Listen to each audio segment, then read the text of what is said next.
Salut, c'est Stinky et vous êtes sur BGP Music Live. Salut Stinky et merci de nous accorder cette première interview du Hellfest. Je remets un peu dans le contexte parce qu'en fait, même si vous vous en rappelez pas forcément, on a une longue histoire en commun avec BGP. Vous êtes le deuxième groupe qu'on a interviewé à la création du média, en fait, avec la sortie de Of Lost Things. Vous étiez album du mois à l'époque. On vous avait vu sur le Fest 666 en 2021. Enfin voilà, c'est une longue histoire d'amour. On est super content du coup de vous retrouver. Et du coup, on s'est pas vu depuis 2021. Et je vais vous laisser m'expliquer tous les changements qu'il y a eu, et il y en a eu plutôt pas mal. Ouais, c'est vrai qu'il s'est passé pas mal de choses depuis 2021, dont donc le changement de line-up, comme vous pouvez voir. Donc Max qui est arrivé. Bonjour.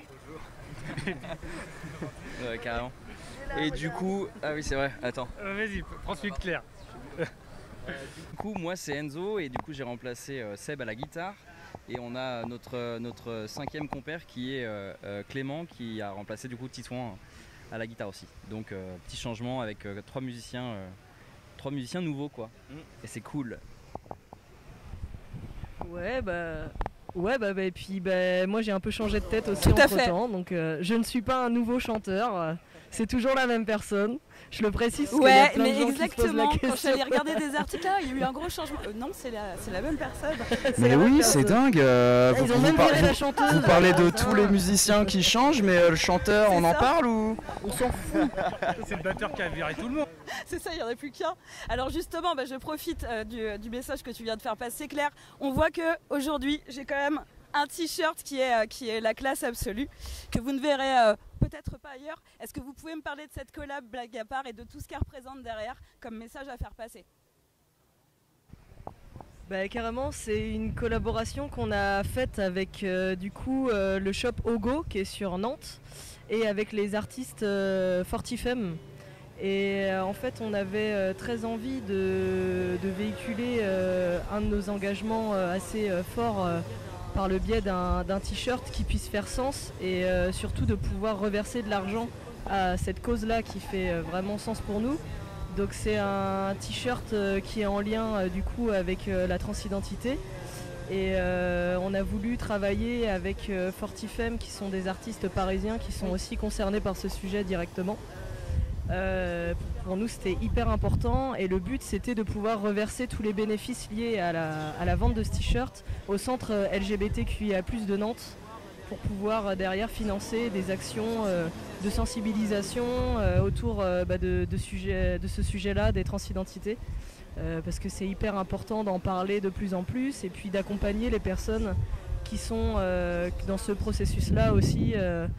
Voilà, donc pour nous c'était l'idée de faire sens et puis ça reprend aussi un texte du nouvel album qu'on va sortir en fin d'année, qui est le seul morceau qui parle de ce sujet-là dans tout l'album, mais il y en a un, voilà, qui s'appelle Alignment et du coup le t-shirt est tiré de ce morceau-là aussi. Vous êtes en train de spoiler mes questions, mais justement, non mais il n'y a pas de souci, on était obligés, allez salut, on était obligés d'en parler. Petite question parce que du coup pour se le procurer, alors moi je le dis, j'ai été l'acheter hier, il est au Hellfest mais l'interview sortira après. Est-ce qu'il y a aussi possibilité de l'acheter par correspondance parce que du coup sur votre poste, on n'en était pas sûr que les gens puissent se le procurer. Oui bien sûr, il sera disponible à la boutique Ogo du coup. Sur le site aussi de Ogo. Très bien, sur donc leur site, voilà, si vous voulez faire une bonne action et porter une cause qui est importante surtout dans le milieu métal où c'est les prémices du moment où on commence à en parler, n'hésitez pas, en plus il est top et il est top en termes de tissu, il est même beaucoup trop chaud pour la journée d'aujourd'hui, vous avez un énorme investissement. Toujours un peu sur le même sujet, mais même si je me ferais peut-être taper pour les doigts sur cette question, c'est la troisième venue du groupe, alors pas dans ce format-là, mais en tout cas du groupe, même avec l'ancien nom, on va dire, sur le Hellfest. Est-ce que ça pose pas une question peut-être un peu éthique ou de décision quand on porte justement votre message et de faire ce fest qui a ses bons et ses mauvais côtés? Oui, tout à fait. Enfin, on s'est posé beaucoup la question avant de venir si on participait ou pas au festival. Et en fait, on part du principe qu'on va jouer, peu importe l'endroit, tant qu'on nous y invite, tant qu'on nous laisse porter notre message. Et si on devait jouer que dans des endroits féministes, des endroits engagés, des endroits où les gens ont déjà conscience des problèmes qu'on a dans notre société, en fait ça servirait à rien de porter notre message parce que ce serait juste... vous êtes d'accord? Oui. Voilà. Là, comme tu disais, je sais plus quand, on joue face au vrai monde en fait, et c'est là qu'il faut porter les messages. C'est la vraie société. Qu'on veut porter. Exactement. Il y a des gens très cool et ultra déconstruits, et il y a des gens qui en ont rien à foutre. Il y a des gens qui savent pas et qui ont besoin de ce genre de message pour se poser des questions. Il y a des gens qui sont peine perdue, mais c'est pas grave, on s'en fout. C'est pour nous le Hellfest, il a ses mauvais côtés. Après, il est aussi très représentatif de la société dans laquelle on vit. Il y a des gens bien et puis il y a des gens moins bien, et il y a des gens qui pensent qu'ils sont dans l'impunité la plus totale, et il y en a d'autres qui essayent de changer. Et enfin voilà. Donc bien sûr qu'on s'est posé la question, mais à un moment, faut pas se voiler la face aussi. Avec Paul, on est bénévole sur le Hellfest depuis qu'on est adolescent aussi.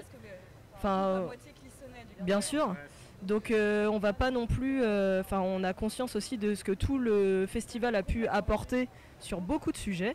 Moi, mes premières représentations de personnes trans sur scène, c'est au Hellfest. Hein. Bah ouais, non mais clairement, c'est pour ça que je disais c'était une question un peu qui reste ambiguë et qui est intéressante à poser. Surtout qu'en plus, depuis le temps que j'ai préparé l'interview, c'est pas vieux, il y a eu quand même un communiqué de Ben Barbeau, notamment sur le rapport aux femmes, où clairement il a changé de positionnement et dans un très bon sens. C'est un communiqué qui date d'hier ou d'avant-hier, où là avant il était dans une position de neutralité, et là c'est pas le cas. Donc effectivement, moi je suis assez d'accord, même si j'étais obligée de poser la question. C'est en faisant avancer petit à petit justement sur des endroits où dans le passé on pouvait se poser.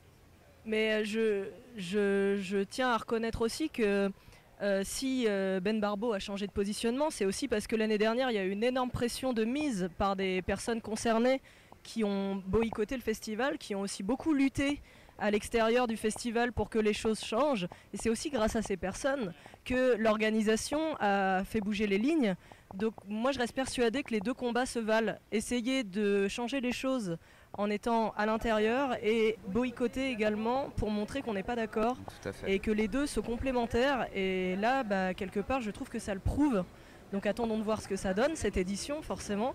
Mais ça le prouve. Parce que qu'il y ait des groupes à l'intérieur qui prônent leurs engagements, c'est aussi très important. Parce que sinon, en fait... oui, c'est silencieux. Oui, ça sert à rien, en fait. Effectivement. Merci pour ce passage-là. On va revenir à la musique. En plus, vous avez une sortie extrêmement récente. Down in the Dump, c'est sorti le 21 juin. Vous avez commencé aussi à parler de la suite. Moi, je vous avais suivi, c'était en avril, où vous disiez que là, ça allait pas tarder à sortir.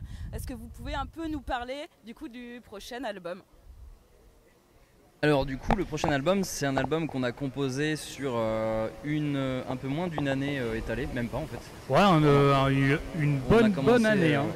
En fait, ça s'est fait en même temps que nous, quand on a rejoint le nouveau line-up quand il s'est créé. On a tout de suite été aussi dans une dynamique de créer quelque chose de nouveau. Tout de suite. Et c'était très cool, et du coup ça nous a permis aussi de nous retrouver directement et de voir que ça matchait hyper bien entre nous tous, ce qui est très très très cool.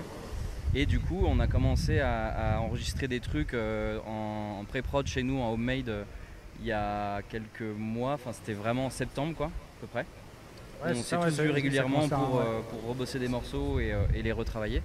Et là on est parti en studio en mars et on a fini toutes les prises, on a fait donc batterie, basse, guitare, chant et chœur. Et on a tout fini en mi-avril à peu près. Et après tout s'enchaîne super vite, faut faire des visuels, faut faire des clips, faut lancer la promo, tout ça quoi. Pour une sortie on espère fin d'année, entre septembre et novembre quoi. Ouais, c'est ça, on va plus miser du novembre hein, mais ouais.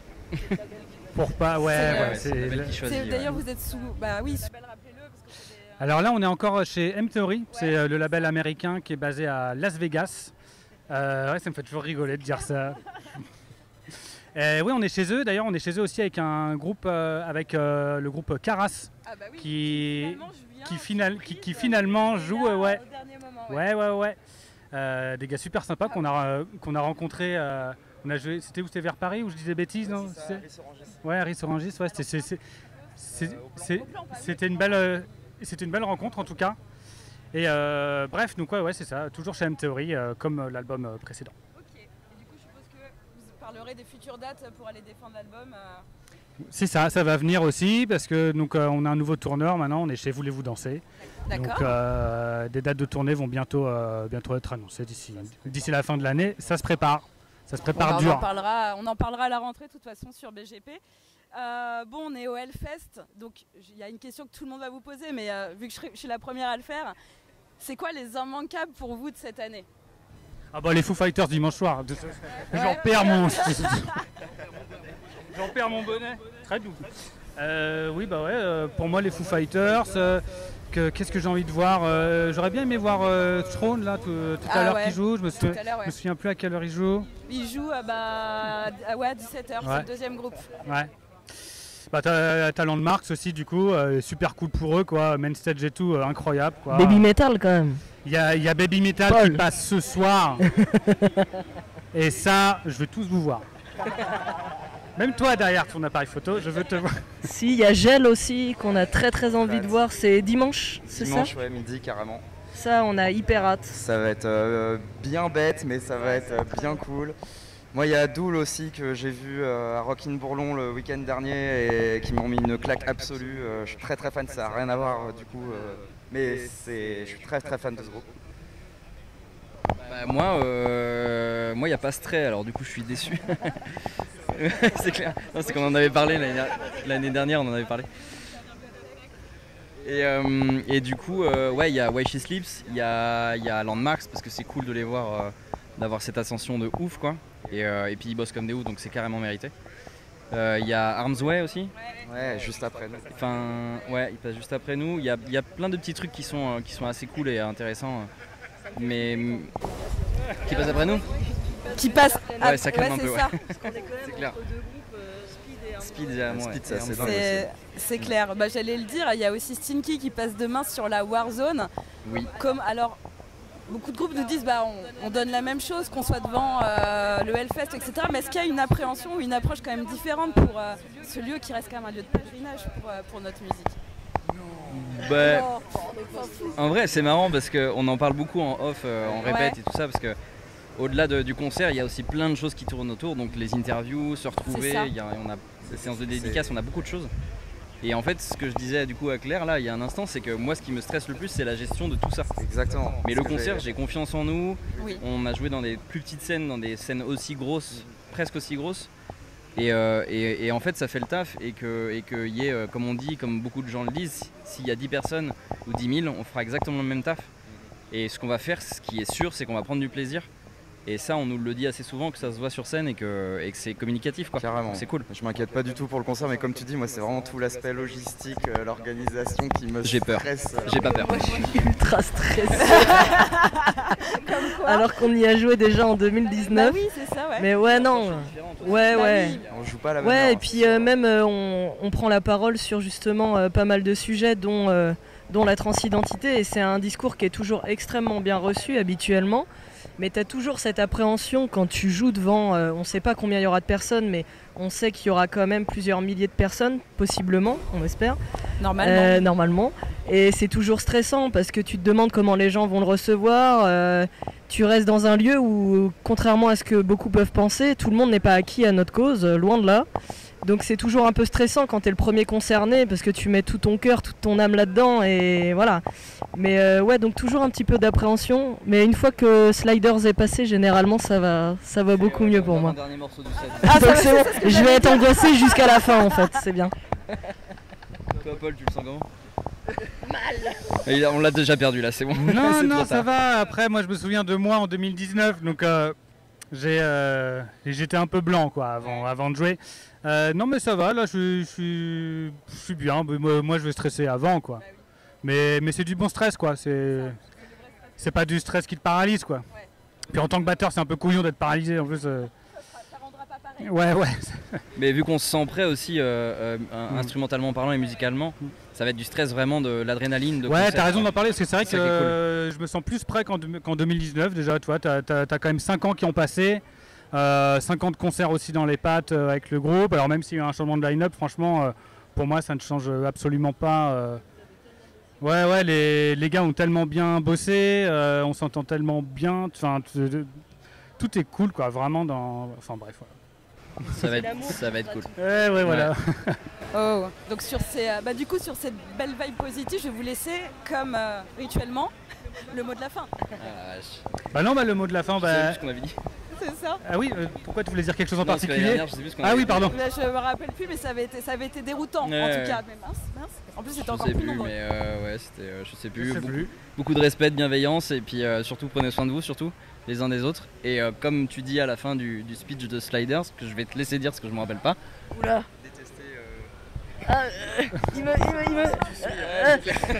Non mais ouais, prenez soin de vous, prenez soin des gens que vous aimez quoi, et puis continuons à nous mobiliser, à parler des sujets aussi frontalement, parce que c'est important de le faire, et parce que si on le fait pas, personne le fera forcément pour nous, même s'il y a plein d'autres groupes qui le font et c'est trop cool, mais quand on est concerné par une cause et qu'on y croit, faut pas hésiter à en parler quoi.